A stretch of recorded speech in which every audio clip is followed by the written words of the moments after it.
Hello there, friend. You may drop the pitchfork and call the mob off because I have here the second part of yesterday's story. I will not keep you for long, so with no further ado, here's part 2. Wesley and Sharon now have unlimited financial resources, and with that comes unlimited supremacy. A mere snap of their fingers will yield them their every desire. Even with my newly deposited $3 million, I'm as poor as a church mouse compared to them. I jotted a few notes to focus on my next steps to keep me moving forward, rather than standing still. I suddenly realized that I was hungry. To me, that was a good sign. I rummaged through the refrigerator and pulled out leftovers of my favorite foods Sharon had prepared for me last night. After all, why let good food go to waste? After cleaning up after myself, I realized that this entire house was a memorial to my former life that would only serve to reinforce my pain. It needed to go. I drove that same Friday evening to the closest U-Haul store, where I purchased a dozen heavy-duty large boxes, designed for moving along with other packing supplies. Then I rented an enclosed U-Haul trailer and drove it home. I went into Cheryl's room and began packing up everything of hers into boxes, utilizing my natural engineering Tetris skills to maximize all available space. I had no idea that a 17-year-old could have so many clothes. I was careful to fold and neatly pack everything, including her curtains. With everything packed and sealed with tape, I began disassembling all of her room furniture, and carried out every piece to the trailer using my hand hook. There were only 2 items of hers that I did not pack. One was her cell phone, and the other was the special book of philosophers that Wesley had gifted her for her high school graduation present. I'm certain that they wanted her to take it with her since it was special from him, but she had buried it in the trash can in her room underneath other trash. I chuckled at her cleverness. God, how I miss that girl. That book was disposed of with the rest of the trash. When all of it was loaded, I put all of the boxes of her belongings in the trailer with her furniture. Sharon was right. It did not appear as though Cheryl had taken much with her of her old life, not even her underwear. Surprisingly, I never found the laptop and scientific calculators I had given her. I wondered if they'd made a return or sell them. I tried not to think. Thinking leads to pain. It was midnight by the time I was done. Cheryl's room and closet were empty. I was exhausted from everything physical and emotional. I plopped on the bed in the guest bedroom and slept like a log. I would never again sleep on the bed I'd shared with Sharon. Saturday morning, I showered, shaved, and fixed myself breakfast. I was trying to use up the food in the refrigerator before it could spoil. Mid-morning found me at a nearby storage facility where I rented a space sufficient for all of Cheryl's belongings. I asked myself 1,000 times why I was saving her things. I didn't have a good answer. I just wanted to. I didn't feel the same about the others in the household. It would be easy enough to get rid of it in the future, should I come to that decision. Once I returned the U-Haul trailer, I picked up several local advertisement folios at the grocery store, showcasing local apartments for rent. By 3 p.m., I had signed a month-to-month lease on a nice apartment less than 3 miles from my place of employment. Not wanting to sit alone in an empty house, I went to a decent family restaurant for dinner and 2 back-to-back movies at the theater. It was 11 p.m. by the time I returned to my guest bedroom. I had a fitful night's sleep as my mind revisited the confrontation. To erase the memory of that day, I would have gladly given up a leg. After cooking breakfast for myself again on Sunday morning, I loaded my car with my clothing and personal items, and carried it all to my furnished apartment. It took me 3 trips to get everything that I wanted to keep to my new place. Of course, I did not bring a single item with me that Sharon had ever purchased. All of that was left in the bedroom. It was helpful, mentally, to remain busy and was part of my strategy toward recovery from such a horrendous loss that no one else but me would mourn. I called my boss early Monday morning, requesting an emergency week off due to urgent family matters. Since I had 6 weeks of vacation backlog, there was no problem. After finishing cooking the last of the breakfast foods in the refrigerator, I set about my day. My first order of business was to call 3 institutions: Goodwill, the Salvation Army, and Habitat for Humanity. I told them that due to a tragic loss in the family, everything in the house was being donated on a first-come, first-served basis.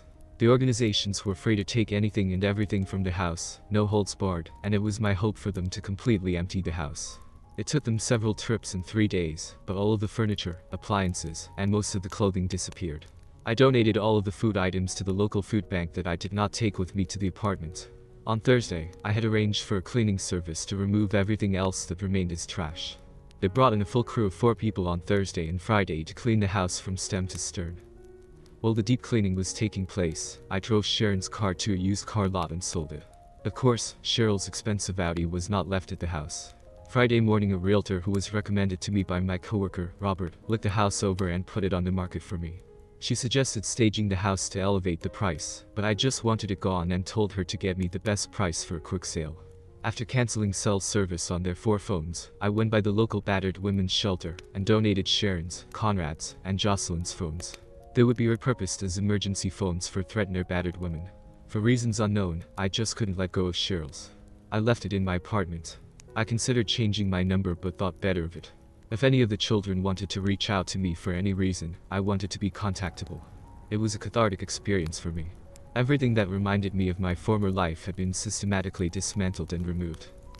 I was exhausted. The mental gymnastics required of me had taken its toll. I decided to crash on the couch for the weekend and binge-watch some mindless entertainment on the TV. After dinner, I decided to peruse Cheryl's phone just to be a bit closer to her in some small way. As with the others, Sharon had wiped all pictures, texts, and contact numbers from her phone.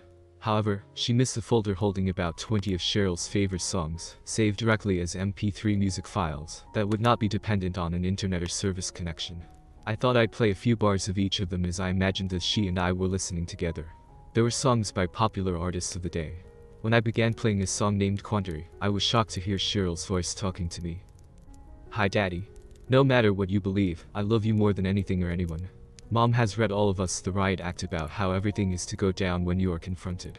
We've all been told to beg you to let Wesley adopt us, all of us. I don't want any of this. I don't want to leave you or leave my home, but I have my reasons for going with them. I can't say what they are in case Mom finds this message. She made the mistake of her life by betraying you, but I'm going to fix it if it's the last thing I do." Cheryl's voice began cracking with crying. "I love you forever, Daddy. I'm still my daddy's girl. She loves me. My precious daughter still loves me." I wept hard at the reopening of the wound. Even so, her words were like a salve to my soul. I knew that I, too, would never stop loving her. I have no idea what she thinks she can do to fix things.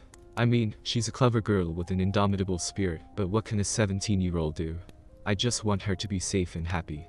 It is my greatest desire to see her again. I returned to work on Monday. Robert and I grabbed lunch together and I caught him up on the travesty that had become my life. He's a good soul and probably my best friend. He wasn't surprised at how quickly I had sorted out the house because he, too, is a highly qualified engineer, but he was astonished at the brutal narcissistic manner in which Sharon had left me and taken the children with her. 10 days later, I had an offer on the house. I accepted it to get closure. After paying off the small remaining mortgage, I cleared $307 grand. Robert had given me excellent advice. I met with a financial advisor who minimized the tax burden of the $3 million recently deposited into my account. There is no way to stop the IRS from getting their hands on some of it, but with the purchase of municipal bonds and a few other investments, he managed to help me hold on to the lion's share of it. The money from the sale of the house would be rolled over into a new mortgage, but I had a time deadline to invest it in my new abode to forestall capital gains taxes on it. It looks like you've taken the best steps you can on the financial front, Keith. I'm glad you've got that worked out. Thanks to you, Robert. You've given me sage advice and I appreciate it. Glad to help any way I can for a friend. And in return, I'm hoping you can do me a favor. Of course, Robert, just name it. Well, it's my wife Doris, you know. You know how she is. When she gets a notion in her head, she doesn't quit until she makes it happen. What do you mean? She wants you to come to dinner at our house this coming Saturday. From what you've told me, Doris is a great cook. I'd love to join you guys, thanks for the invitation. She's the best cook I know, but that's not the problem, Keith. She wants me to lead you like a lamb to the slaughter. Huh. Her sister Dawn. She'll be there too. My wife is playing matchmaker and I don't like it. But she won't give me a moment's peace until I talk you into joining us for dinner. Oh, I see, I grinned. You know damned good and well that I have zero interest in another relationship. My last one burned me to a crisp. But before I catch a stomach virus and am unable to attend, what can you tell me about her? As far as looks go, she's a stunner. She has a good job as an attorney. She's divorced, has no children, and about, I'd say 5 years younger than you. Sounds perfect so far, yet I somehow sense a but coming. What's the downside? You're right, Keith. I'm not going to lie to you. To be perfectly honest, she's broken, really bad. She's probably every bit as broken as you are, but in a different way. She's been mending from her hurt for nearly 2 years now. I've shared your situation with Doris, and she thinks you and Dawn could maybe, help heal each other. You've both been burned and betrayed. Quite honestly, I'm not so sure it would be a bad idea myself, but I don't like to meddle. Doris, on the other hand, has no such qualms. I'd hate for you to have to suffer on my account, Robert. If it will get her off your back, tell Doris I'll be there Saturday, but this is just a one-time thing, right? She's not going to try and keep throwing us together, is she? No, I'll make sure it will be just a one-time. Dawn is probably even more unwilling than you. Doris is going to have her work cut out for her to get her there at the same time, but I have no doubt she'll make it happen. If Dawn shows up, I'll treat her with nothing less than courtesy and respect. I already know that about you, Keith. That's the only reason I trust you with my sister-in-law. What's her story? I'm afraid I can't tell you. It's her story to share. Same with you. Neither Doris nor I have disclosed your story to her. We respect you both too much. But if you ask her nicely, she just might reveal it to you. Fair enough. What time? Saturday. 6:30. And Keith, if you do this for me, I'll owe you one. Thanks for getting her off my case, he chuckled. I dreaded the thought of venturing into the dating realm. I don't know how she did it, but Doris managed to convince Dawn to attend the soiree. We were casually introduced by Robert and Doris at the same time. She was very pretty with that girl next door look. During dinner, Doris and Robert would ask Dawn, and I pointed questions that they already knew the answers to but served to reveal interesting tidbits about each of us to the other. By the time dinner was over, the awkward nervousness seemed to abate. We realized that neither of us was a monster, and nothing bad was going to happen that night. The matchmaking couple insisted that we sit and chat in the living room while they cleaned up the dishes. I could have hand-washed every dish 3 times, dried them, and put them away in the amount of time they dragged out their obvious absence for our benefit. I hope I'm not the ogre that Robert and Doris painted me to you, I joked. And I hope you don't believe I rode a broomstick here, she humorously rejoined. I tell you about my job as an attorney, but explaining patent law to an outsider is comparable to watching paint dry for entertainment. I'm afraid my job as a rocket scientist is even duller than that due to the requisite number crunching, I toss back. Doris and Robert are great and have the best intentions. I'm sure they're going to grill both of us tomorrow now that we've met. Well, why don't we hold off on our reports until after we've had an opportunity to have a real first date? Is it something you'd be open to? I asked with my fingers crossed. Her smile said it all. I'd love to. Would you be able to pick me up at 10:30 and take me to my church tomorrow morning and maybe get something to eat afterward? Her request reverberated within me as a moment of awakening. Just text me the address and I'll pick you up, and we swapped numbers optimistically. What shocked me about her invitation was the fact that, before I met Sharon, I was a fairly regular churchgoer. My folks had raised me in the church and I attended every now and then even in college, until Sharon came into my life. I suddenly realized that I had allowed her to seduce me away from my faith, and I didn't notice the invisible draw that eventually separated me from the church. Due to her ardent embrace of secular philosophy, Sharon was a staunch agnostic, and, unfortunately, it rubbed off on me. The realization dawned on me that a return to the church was exactly what I needed. We attended the service together and I put my arm around her back behind her. It was the beginning of a beautiful friendship. I say friendship because neither of us was ready to forge any kind of commitment given our similar histories. As we began dating in earnest, we both believed that we were being exclusive with the other, though the words had not been spoken. After 2 months of thoroughly enjoying each other's company, I finally managed the nerve to ask her. I know that all we've shared thus far are kisses and some heavy petting, and trust me, I'm not pressing you in any way. What I mean is, I feel close enough to ask you what your story is. Is it something you are willing to share with me now? She searched my eyes for compassion and found it there. You first. If you tell me your story, then I'll tell you mine. Fair enough, I rejoined. I gave her the highlights of my life from the time I'd first met Sharon to the moment she and the children exited my life. And that's why it's going to be challenging for me to trust another woman. I know that all women are not like Sharon, but she broke something inside of me that hasn't fully healed yet. Dawn's eyes pulled with tears as I shared my tale of woe. What a cruel and heartless betrayal. Sharon is an evil, wicked woman. I'm sorry that you were used like that, Keith, and then tossed aside when their fortunes changed. No one deserves to endure what they did to you. I'm sorry. I'm coming to terms with it day by day, and quite honestly, you're helping me a lot. Okay, you've heard my story, now it's your turn. With that, she offered a wan smile. I could tell that this was going to be painful for her, so I grasped her hand and held it for support. I was married 11 years to Rex Garrett. We were madly in love and happy for the first few years. Our one point of contention was the level of intimacy. He had a healthy appetite for sex, much stronger than mine.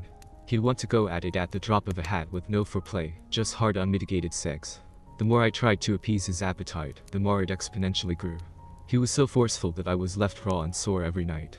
As a dutiful wife, I tried to accommodate all of his needs, but it eventually became a dreaded activity for me, and, unfortunately, it showed. He began physically abusing me, never with his fists, but slapped me quite a lot if he wasn't pleased with my attitude. He became more brazen and wanted us to have sex in public places where I would be exposed. I didn't want to, but he gave me no choice. After our 10th anniversary, he decided that we should open our marriage and expand our horizons. He wanted us to join a swingers sex club. I squeezed her hand for support as I imagined where this story was going. She went on with her story. After the horrifying night I was forced to go with him to that club, Rex became obsessed with humiliating and debasing me with other men. I could take no more. I left him and filed for divorce. He threatened me, stating that he owned me, and that he would never let me go. Doris and Robert graciously let me stay with them while I was divorcing Rex. Robert never allowed Rex inside the house when I was there with them. He's a stand-up guy and a protective brother-in-law. The divorce was ultimately granted against Rex's wishes. Dawn took a breather for a second as she swallowed a sip of water before going on. Unfortunately, that's not the end of my story. I wish it was. I met Dustin through a client at the law firm I work for. We hit it off from the start. There's something to be said for chemical attraction, and we both felt it. He was very kind and compassionate to me. He seemed to be everything that Rex was not, and I began trusting him with my heart. It was as if everything with him was meant to be. After 9 months, he proposed and we'd set a date. I was anxiously anticipating an idyllic life with him. She continued, one day Dustin texted me out of the blue, saying that he had a special surprise for me. He urged me to meet him in a hotel restaurant. I didn't know it at the time owing to my trust in him, but he'd spiked my drink. When I became lethargic and could offer little to no resistance, acting the perfect gentleman, he helped me to my feet, on the elevator, and to a reserved hotel room where he gently placed me on the bed. Dustin's demeanor suddenly changed to that of an enraged man. He showed me 3 explicit pictures of me having intercourse with a black man. He spat at me, saying that he was told that my encounter with the black man had taken place only 3 days earlier, and had just been called to his attention. He swore at me, calling me many disparaging names, and indicating that he could never marry someone like me, and walked away. He wasn't interested in anything I had to say. He was done. Of course, I instantly recognized the man in the pictures as the one I'd been with at the club with Rex, before we had ever parted ways. Rex had printed and given them to Dustin to break off our engagement, and it worked. My downfall was that I had not previously told Dustin about that night because I was so disgusted and embarrassed about it. But it had happened well before I met Dustin, and it shouldn't have mattered. I could tell that Dawn was very embarrassed to share such intimate information about the travesties she had experienced. The tables had turned. It was now my tears spilling down my cheeks for the horrific treatment of this kind and wonderful woman who had been so betrayed and abused. I'm so sorry, Dawn. I had no idea. You didn't deserve your fate any more than I did mine.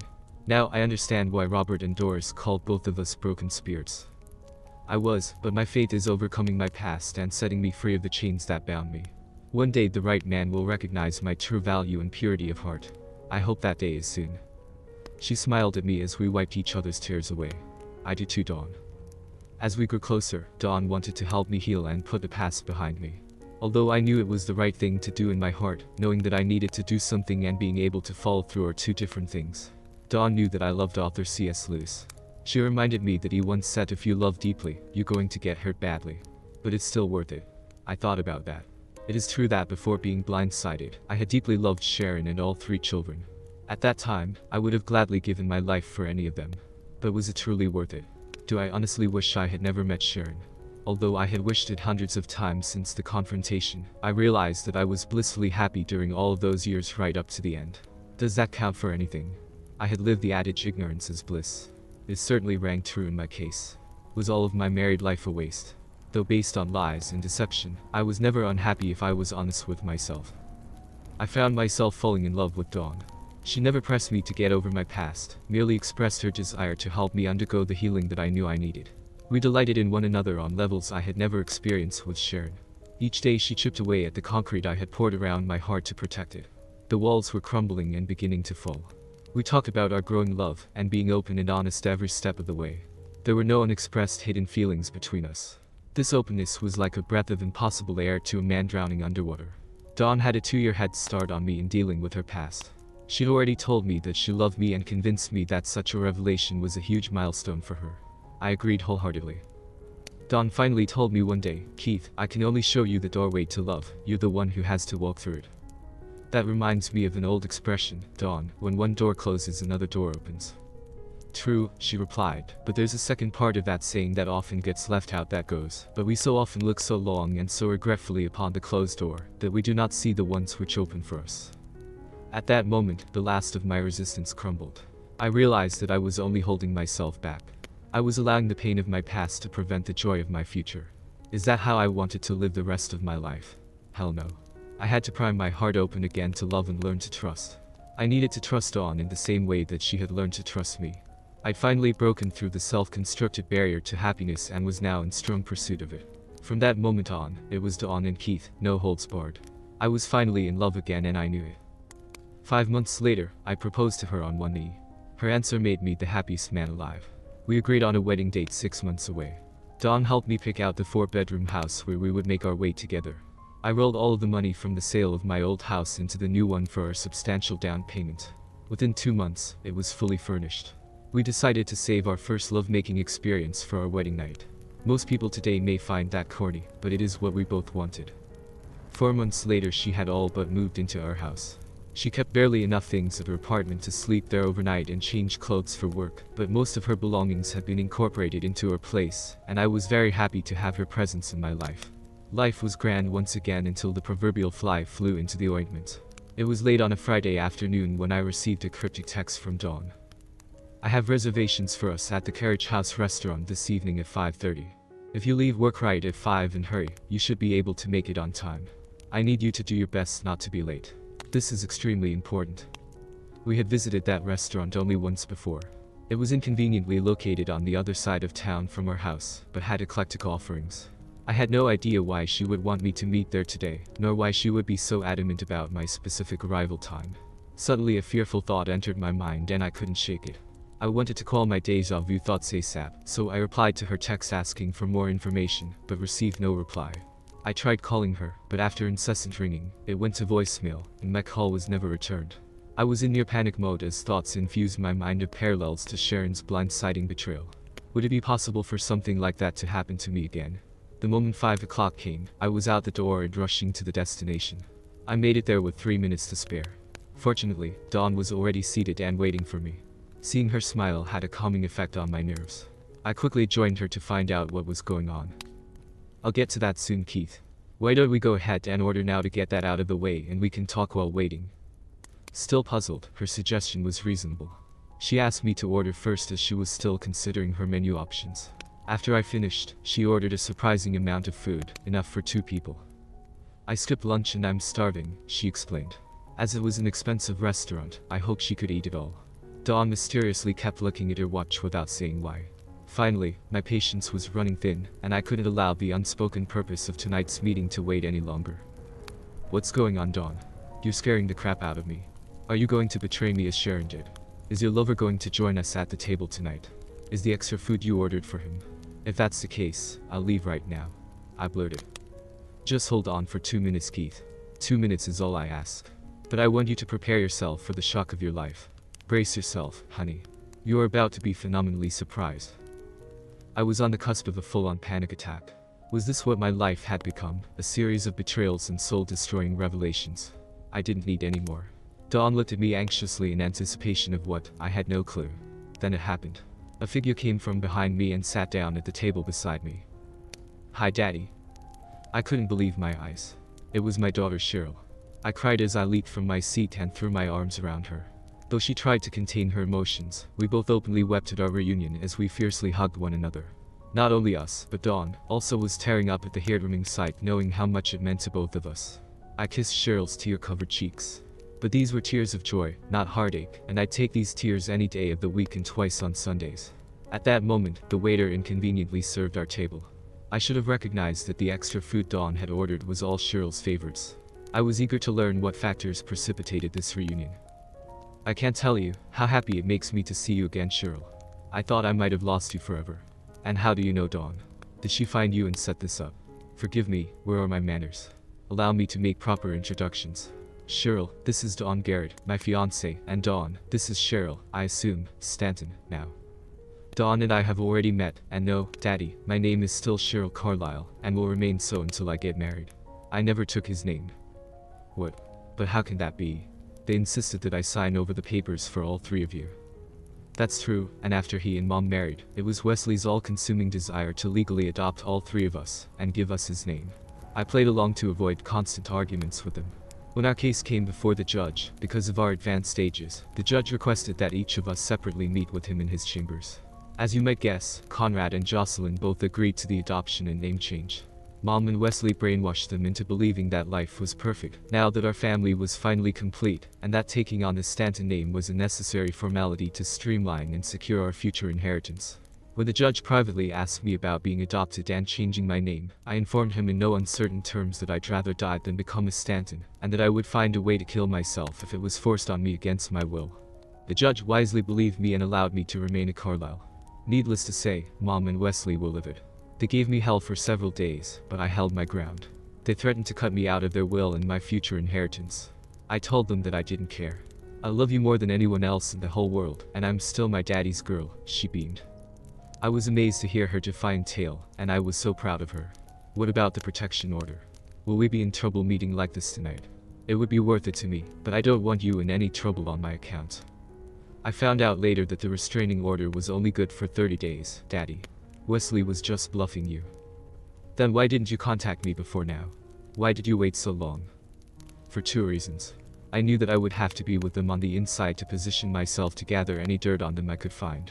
Secondly, Wesley and Mom made it perfectly clear to me that if I ever contacted you for any reason, they both swore that they would destroy you financially and get you fired from your job.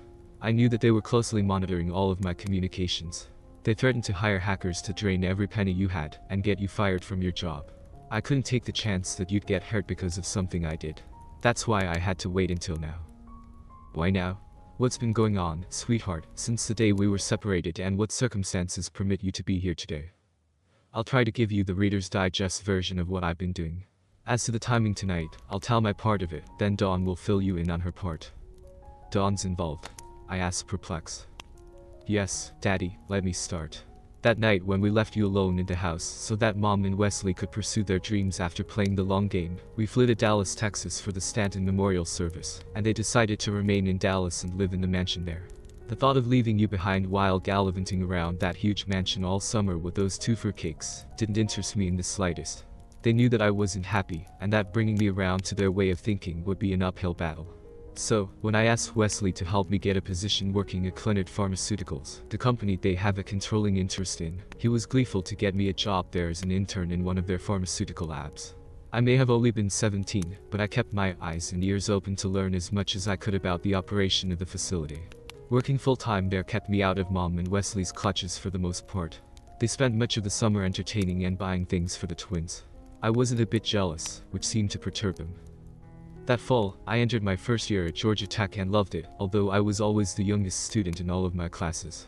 Thank you again, Daddy, for your provision. Wesley and Mom insisted that I take my Audi R8 GT graduation gift with me. At first, I loved that car when it was originally given to me and became very attached to it. After Mom split with you, I realized that they were using it like a baby rattle to divert my attention and keep me happy with them. I quickly became disenchanted with it. Wesley had it delivered to me at Georgia Tech. Since it was in my name alone, I traded it in at an Atlanta dealer who allowed me $220 grand for it on trade-in. I left the lot with a more common-sense 2-year-old Buick Encore that cost less than $25 grand. That left me with $195 grand in my bank account to do with as I pleased. I decided not to tell them what I had done with the Audi. Anyway, I lucked into a part-time job at a local Costco warehouse store nearby that matched my available hours without interfering with my schoolwork. I didn't return to Dallas to spend time with them for Thanksgiving, Christmas, New Year's, or spring break, using my job as an excuse. They didn't want me to work and offered to send me money. I said I would donate it to charity if they did, and I explained that I wanted to earn my own way in the world as Wesley had been required to do. They became very upset with me for not going home. The one return trip they absolutely insisted I make was the adoption court hearing. They flew me there and back on the company jet, and, as I said, were very upset that I refused to accept adoption or the name change. At the end of my first year in college, I garaged the Buick Encore for the summer, and they flew me back to Dallas. I was 18 at that point with my first year toward my degree behind me. That summer, I requested to work as an assistant to Dave Wilkins, the managing director for all projects at Clinnert Pharmaceuticals. He was single and we began dating, though he was 12 years my senior. I could tell that he wanted me for my youth, my looks, and, most importantly, I was the boss's daughter. Marrying me would enhance his long-term future and standing in the company. But don't worry, Daddy, but we made out and engaged in heavy petting. I explained to him that I wanted to remain a virgin until I married. He reluctantly respected my wishes, hoping to avoid provoking Wesley's anger by going against his daughter's wishes. Please bear with me, Daddy, I'm getting to the good part. The breakthrough came one night about 2 months into summer. Dave and I were at his place, drinking wine and streaming a movie on his impressive home theater system. He is something of a connoisseur of fine wines, and was letting me sample a variety of libations he had on hand. I pretended to enjoy the wine but was dumping my glass without him knowing. He kept both of our glasses full until he became very inebriated. I began asking him innocent questions about the drugs Clinard Pharmaceuticals had developed, and the processes that led to their approval and release. He was very comfortable with me in the confines of his home, and the wine was loosening his tongue. I interrogated him nonchalantly, acting as if I was merely curious. Since he knew I was Wesley's daughter, he felt it safe to reveal some company secrets to me that Wesley would be aware of anyway. Dave was tipsy as he revealed that the company's top 2 most profitable drugs originally had serious problems with the drug trials. He confessed that trial data had been altered to meet FDA approval. He didn't have access to the original data, but a former high-level employee was terminated when he cried wolf. There was a lawsuit that was settled out of court with a gag order sealing all details of the case. Wesley's parents had played an active role in the process. Dave kept absent-mindedly guessing until he finally recalled the man's name, Callum. I hope you don't mind, Daddy, but I've been keeping tabs on you with the phone finder app. I'm glad you didn't change your number. I noticed that you had been spending time at an apartment leased to Dawn Garrett. Curious as to who this woman was that my daddy was spending time with, I googled her and uncovered that she was an attorney. Her daytime work number was listed on the company website of the law firm of Grayland, Long and Kirby, so I called her and introduced myself. She knew who I was by how much you had told her about me. I was fascinated to learn that she specializes in patent law, specifically drug patents. Timorously, I told her my story. Cheryl recounted. That's where I came into the picture, Dawn supplied. Now before you get upset with me for not saying anything to you, Keith, Cheryl came to visit me at my office and engaged me as her attorney, and was invoking attorney-client privilege. I couldn't legally share anything about her or her case with you without risking disbarment. Cheryl inserted, that's right, and on top of that, I didn't want to have you revisit any old wounds until everything had been worked out and resolved. Go ahead, Dawn. As an attorney, I have experience locating people utilizing the services of a PI within 2 days. I had the dossier of Callum. When contacted, he refused to come to my office, so I had to go to him. He was very reserved owing to the gag order, and showed me a copy. It held that he was forbidden to talk to anyone about his former employment with Clinard Pharmaceuticals, except for direct employees of the company. Though I was an attorney, he couldn't legally talk to me. But I knew that Cheryl was, so I brought her to his home where she proved her employment status to him, and then recorded his statement. Cheryl resumed the conversation. He seemed anxious to be able to legally share his story without risking jail time. He was the lead man for both projects. The original drug trials showed that there was an elevated risk of heart attack associated with both drugs. Not wanting lucrative product approvals to be held up by going back to the drawing board, Clinard Pharmaceuticals paid off an FDA operative to look the other way and accept altered sets of data and help get both drugs approved and on the market ASAP. The original research showed more than a few participants of the drug trial had died of heart attacks, but they were never attributed to the drugs. Once the drugs were FDA approved and marketed, all ancillary heart attacks were attributed to other causes, since the drugs had been exonerated by the FDA. Hugh happened to have the original trial documents as well as copies of the doctored documentation which proved fraud. Dawn assured him that he was legally free to hand over those documents to me as an employee of Clinard Pharmaceuticals. He believed me when I explained that I wanted to get justice. Dawn picked the conversation back up. After Cheryl turned over the files she collected from Mr. Callum, I contacted the Dodge, who seemed anxious to investigate the purported fraud and identify any bad apples within the FDA. Wanting to limit the risks to the current recipients of the 2 drugs, the Dodge fast-tracked their investigation, found that the allegations warranted prosecution, and quickly brought charges against Clinard Pharmaceuticals. While Clinard was preparing to defend itself, details of the pending case were leaked to Wall Street, which made them averse to investment. In hardly any time, the stock was shorted with a hard run against it, reducing Clinard Pharmaceuticals to become a penny stock. It naturally followed that there would be a class action lawsuit against Clinard Pharmaceuticals on behalf of all the families of heart attack victims who had taken the drugs. My law firm was only too happy to represent them. The pharmaceutical company coffers are now empty, Keith. Your little girl single-handedly took down the entire Stanton empire. I was shocked at the revelations the 2 women were tag-teaming me with. It never occurred to me that karma would deal them such an eviscerating blow. As happy as I am to hear of their bad fortune, they still live in million-dollar mansions and have airplanes, yachts, and expensive vehicles galore. I don't believe they'll suffer very much as a result of the legal action. Oh, but I haven't told you the best part, Daddy. As an insider, I discovered that the pharmaceutical company owned all the residences, yachts, planes, and automobiles through a shell company for tax purposes. The judge presiding over the case required that Clinard Pharmaceuticals liquidate all assets to allocate settlement funds. Wesley and Mom were given a week to vacate all properties, and they were summarily evicted. Basically, Wesley and Mom are penniless and homeless. They've moved with Conrad and Jocelyn into a small apartment. Wesley has resumed his children's book illustration work for income, and Mom, for the first time in her life, has taken a job waitressing at a local steakhouse. As for me, I'm safe and sound in my dorm at Georgia Tech for now. Now I don't want to upset you to learn this, but I am like my mother in one way. Just as she did, I played the long game. I was wondering, do you have any preference for where you'd like me to call home, Daddy? I am, have always been, and will forever be a daddy's girl. My love for you transcends anything genetic or biological. I threw my arms around my girl and welcomed her back into my life. You always have a home with me, Cheryl, with us, I affirmed as I grabbed Dawn's hand in mine, and she nodded her head in agreement. Both of our faces were bathed in tears as we hugged and kissed each other's cheeks, never wanting this moment to pass. God, how I love that girl. Well, I have to fly back to campus Sunday night to be ready for classes on Monday. Dawn suggested that you might not mind having me around this weekend until my flight leaves. Once the school year ends, I'll be back for the summer if that's okay. It's more than okay, I insist. By the way, this Dave Wilkins guy, is he still in the picture? Dave? He's a nice enough guy and, actually, not a bad kisser, but I'm not ready to get serious with anyone right now. We parted ways when the company was bankrupted and sold. Apparently, my being Wesley's daughter somehow lost its appeal to him. There was never anything there from my side. I just needed to get close to him to figure out some way to bring Wesley down after screwing you over as they did. I don't ever care to see Wesley or Mom again, if you want to know the truth, but I do miss Conrad and Jocelyn. Now that they have been taken down a few notches, who knows what may happen. I thoroughly enjoyed having my special daughter back with me again. Since she's now an adult at 18, there are no custody issues to deal with. She could live anywhere she chooses. We moved all of her old furniture and things that I had put in storage into the room in our new house that she picked to be hers. I hated to see her leave and return to Georgia Tech, but I was excited for her at the same time. Cheryl promised that she would return at every holiday opportunity. I told her that round-trip airline tickets would always be waiting for her. When Dawn and I finally tied the knot, it was a wonderful event for us both. She had many coworkers, friends, and family in attendance for support. She even asked Cheryl to be a bridesmaid. We took a week-long cruise to the Western Caribbean for our honeymoon. We never felt cheated even though we hardly ever left our upper deck cabin. If ever there were two souls perfectly matched, we qualified.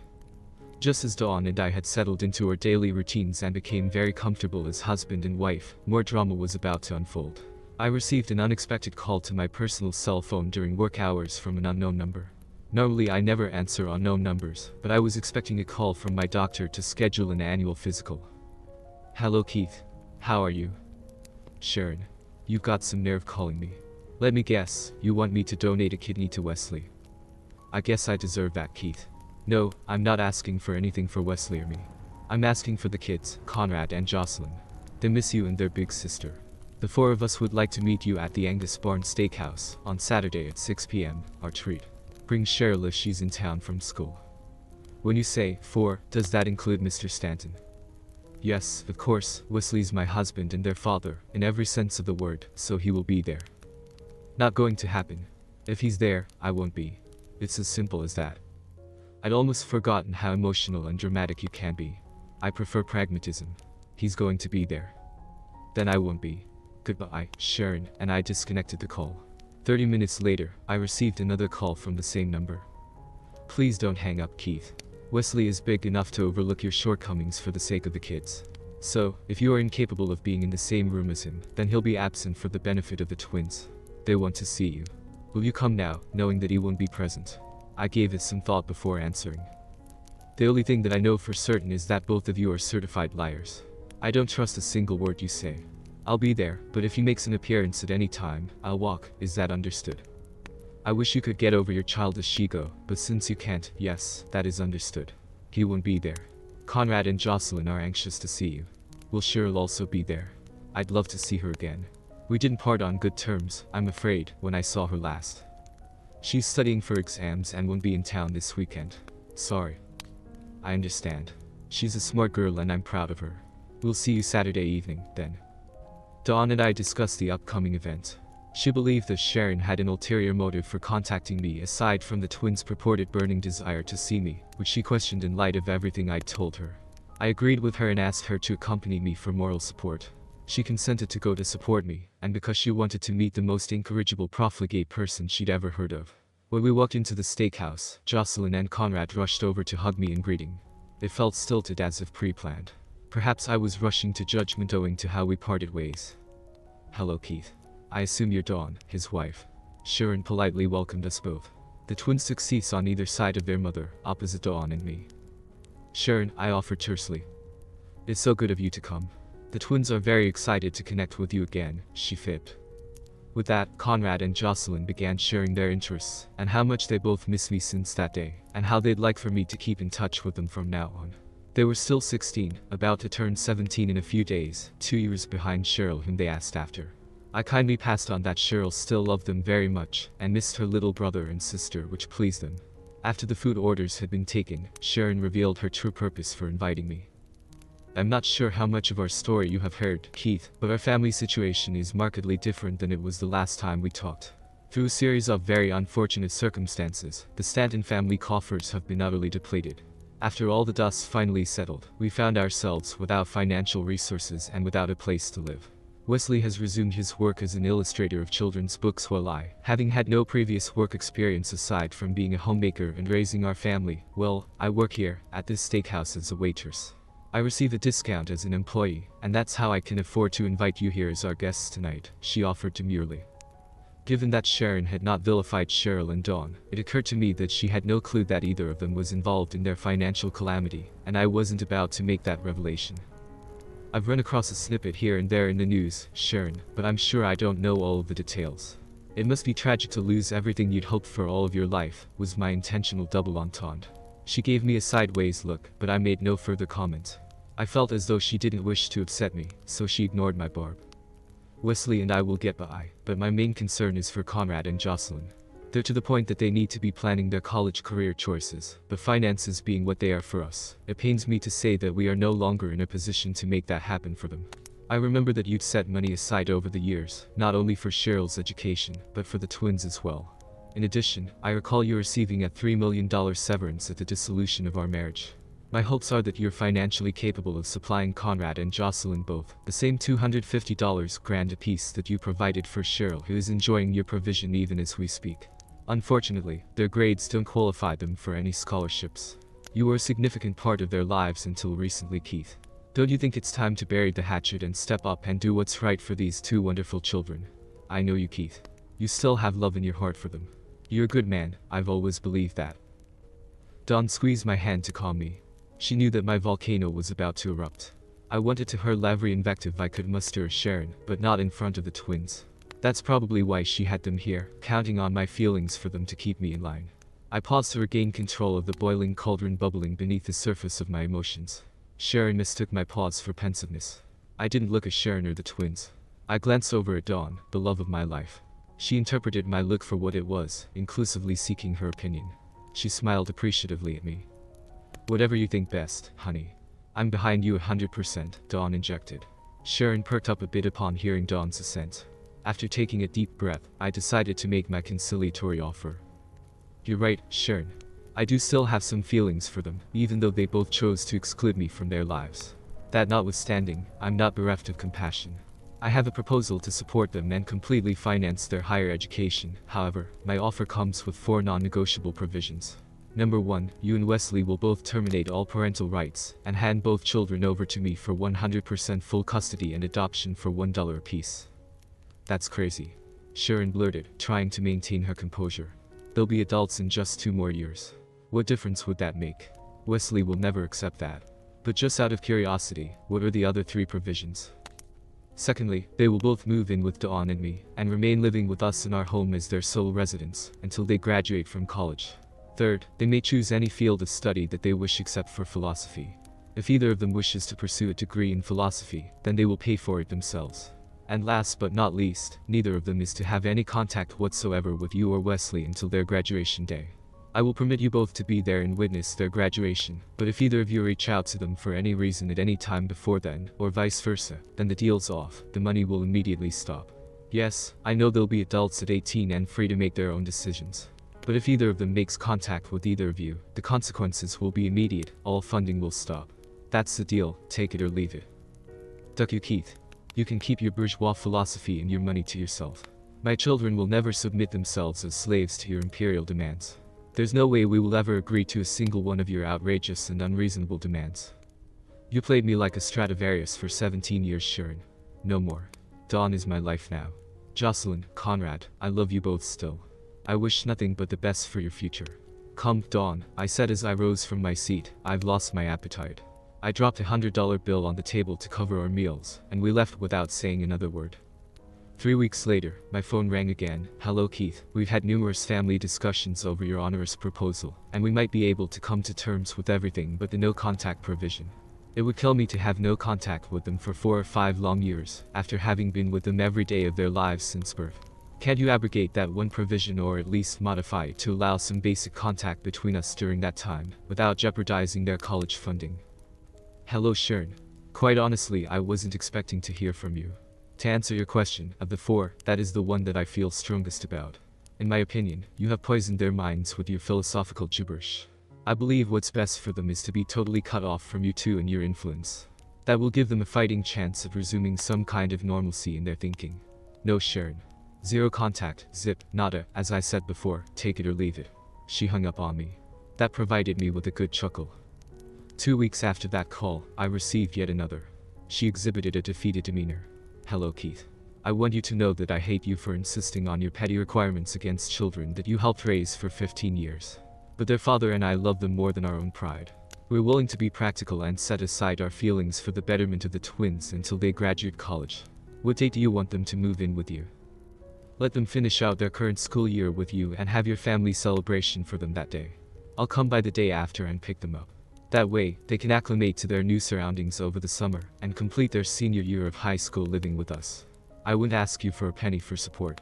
4 years after they graduate high school, they'll have their college degrees in hand and be prepared to embark on the adventure we call life. Can we take care of the paperwork at our apartment? It's going to be humiliating enough as it is without being in an office with a public notary for the paperwork. I wanted to remind her of the humiliation that they had intentionally heaped upon me that day, but held my tongue. Dawn happens to be a notary, but she cannot technically notarize documents for her husband. I'll make arrangements to have another notary at your apartment the day I pick them up. Unlike you, I won't demand that the twins leave everything behind. Let them pack anything they wish to bring with them. I'll provide for all of their needs from that day forward until college graduation. Be certain that Conrad and Jocelyn endorse their adoption. When they go before the judge, if they are unconvincing about wanting to be adopted, they will be returned to you with no college funding. It's all part of the package deal. She sighed. We understand all too well, Keith. The kids will know what to say and do to make this work for them. They won't balk as Cheryl did. I still hate you for doing this to them. I know, Sharon, and I'm perfectly fine with that. Cheryl's school year at Georgia Tech ended a week before the local high school's end of year. She was already situated in our house in her designated room. That left 2 bedrooms unclaimed. True to her word, for a change, Sharon contacted me the day after their final family celebration, denoting no contact for the next 5 years, and tearfully said I could formalize the paperwork and take them with me. Dawn was friends with a bank teller who was a notary. We paid extra for her to meet us at their apartment at 2:15 p.m. to finalize the paperwork. We arrived at 2 p.m. to review the documents and discuss their content before the notary was due to arrive. Like Sharon, Wesley bore a defeated countenance. His lifelong goal of living high off of his inheritance was too short-lived before it all came crashing down. It was a humbling experience for them. I wondered what philosopher's advice was helping them cope with their new reality. 2 of the documents we went over were the standard termination of parental rights that would enable me to adopt them both and have sole custody of each child, which would include their change of surname back to Carlisle. Both of them understood that they'd have to sign those before the notary. A 3rd document was exceptionally petty on my part, and I thought it might be a deal-breaker for Wesley, but I presented it anyway. It stated that they both acknowledged that they were selling their interest in their 2 children for the sum of $1 for each child. It served no legal purpose, but I wanted it for myself after having them pay me $1 million for each child.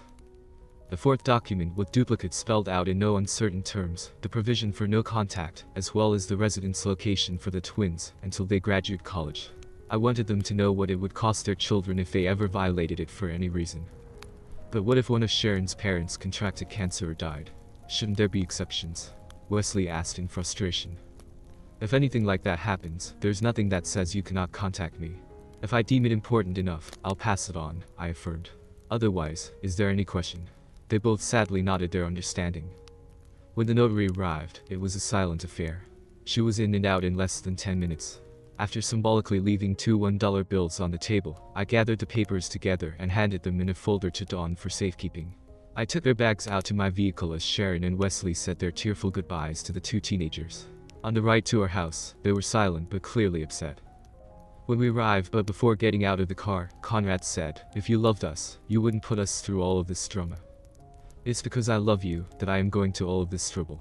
Hopefully, over time, you will develop a wider perspective. What do you expect us to call you?" "Anything respectful. You don't have to call me Dad like you did for 15 years. You can call me Keith or Sir.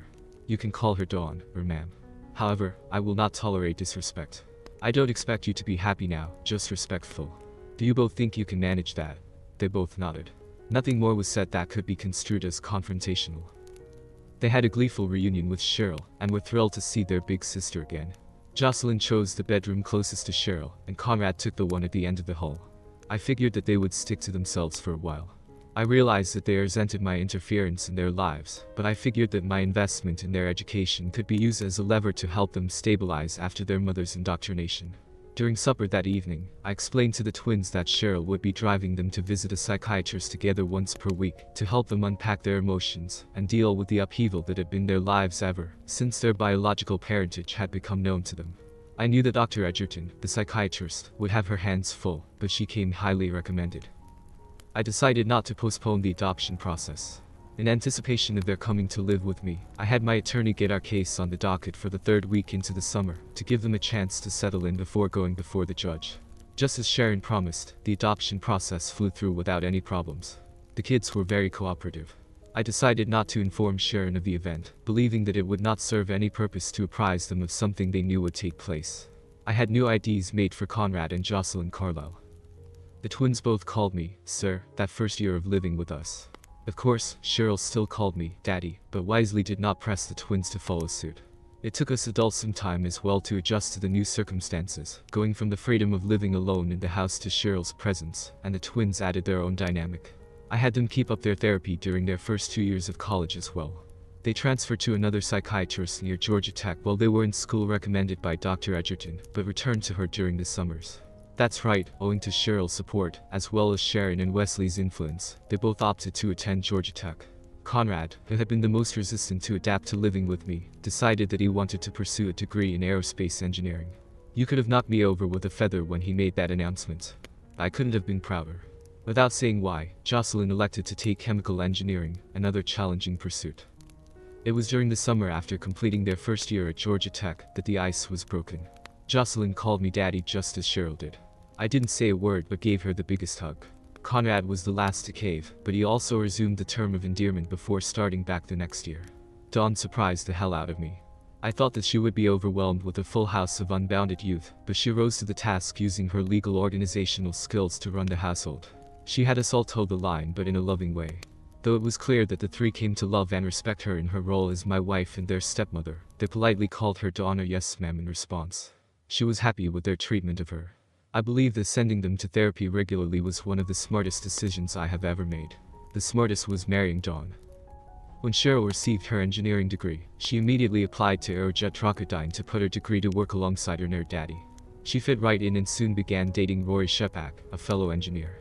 2 years later saw all of us together again when Wesley and Sharon flew to Atlanta with us to see the twins graduate.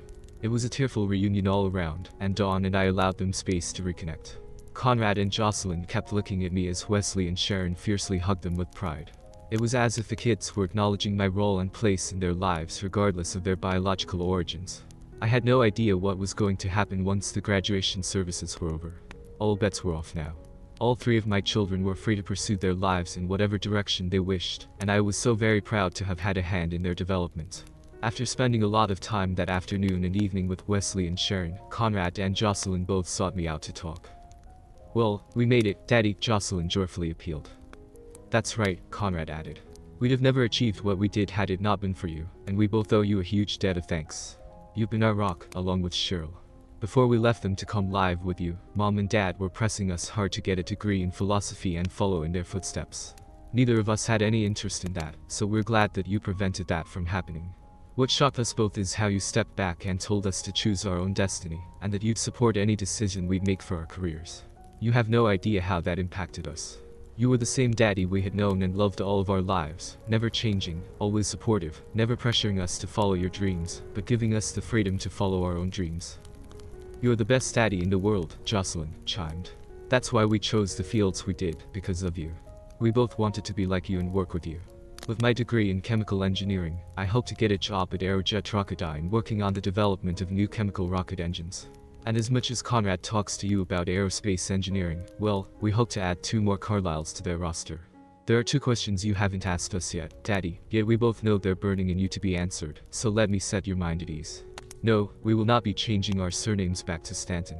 We are proud to be known as your children, legally and emotionally. Secondly, our home is wherever you are. When we return, we'd both like to continue living with you as our family until we set off on our own. We will not be returning to live with Mom and Wesley. We will see them and visit now and again now that we have our degrees. Though we will call them Mom and Dad, you will still forever be our daddy. I hope that's okay with you." I'd been a nervous wreck up to then, not knowing how they would react to me once Wesley and Sharon were reintroduced into their lives. I was so relieved, I shed a few tears. I was not alone in that. Dawn and I grabbed them in a big family hug. But a name change was inevitable. 9 months later, I proudly walked Cheryl down the aisle as she became Cheryl Shepak. She and Rory were an adorable couple. I sensed that Dawn and I would soon be wearing the titles of Grandma and Grandpa. Yes, Wesley and Sharon were there, but they knew better than to try to talk her into letting Wesley walk her down the aisle. God, how I love that girl. The wedding went off without a hitch as Conrad was a groomsman for Rory and Jocelyn a bridesmaid. 2 years later, Jocelyn eloped with her fiancé. I'm sorry, Daddy. Mom and Dad were pressing me exceptionally hard to choose him to walk me down the aisle instead of you. They said it was only fair since you did it for my sister. You know that I wouldn't have made a stink about it, honey. Whatever you decided, I would have been fine with it. You should be able to have whatever you want on your wedding day. You're right, Daddy, and what I wanted most of all was peace and harmony. Eloping with Carl rendered having to choose a non-issue. I still love you, Daddy. And I still love you, Jocelyn. If you or Carl ever need anything. I know, we'll call you, she said mockingly but lovingly. Wesley and Sharon stubbornly stayed together, but Sharon became miserable due to their continuous financial struggles, thus Wesley also was unhappy with their marriage. To be perfectly honest, I was neither shocked nor surprised when Conrad let it slip that both Wesley and Sharon were having affairs on the side as a means of dealing with their melancholy. Apparently, their pragmatism afforded them intimacy with other partners as a practical matter given their unusual philosophy on life. After all, he allowed her to be intimate with me for 17 years as my legal wife. None of the kids understood how they could live like that after having me as a role model, and that made me proud. And that's it for our 2-part story, friends. If you enjoyed this story, drop a like and comment before you leave. Don't forget to subscribe and hit that notification button so you don't miss any video. Goodbye for now and I'll see you in the next one.